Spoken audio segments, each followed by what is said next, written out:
西環係一個自成一國嘅平民舊區。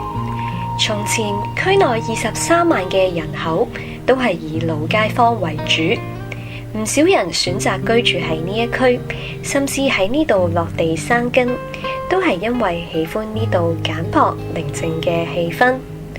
從前呢度冇新式嘅酒店，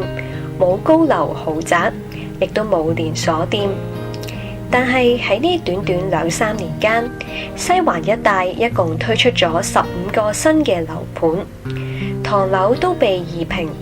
換上咗動輒2-3萬蚊一尺嘅豪宅。7間經營超過60年嘅老字號相繼結業，變成咗專門做遊客生意嘅餐廳、酒吧。呢一切嘅改變都係源於一條鐵路嘅開通。西港島線嘅延伸，為西環同外界嘅往來增添咗一道橋樑，交通更加方便快捷，亦都造就咗更多大財團進駐呢一區，尋找發展商機。外來嘅人流增多，業主亦都紛紛加租，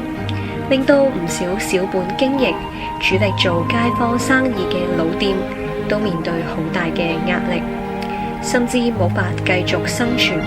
被迫搬遷結業。對於當區嘅居民嚟講，睇住身邊一切熟悉嘅事物被取代，難免感到可惜，但係卻只能夠選擇重新適應。就好似呢一間距離堅尼地城站只有幾分鐘路程嘅鐘錶鋪，老闆由當初喺披露乍街擺車仔檔，到後來儲到足夠嘅金錢租地鋪，至今已經陪伴西環成長接近40年，而家卻只能夠無奈咁選擇提早退休。喺鐘錶鋪旁邊，喺西環經營咗28年嘅沖曬店，亦都面臨同一命運。鋪位嘅租金今年由4萬幾加到6萬幾，原本打算農曆年後就結束營業，最終幾經艱辛，先至能夠搬往樓上鋪繼續經營，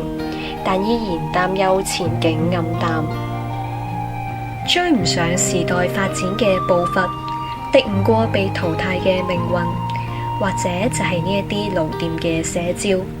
最終不知不覺間喺我哋嘅生活當中逐漸咁消失。或者新舊交替係一個城市發展嘅必然常態，但舊嘅事物往往承載住一種價值，一個社區嘅文化，人與人之間嘅人情味，又係咪能夠單單用經濟發展嚟衡量呢？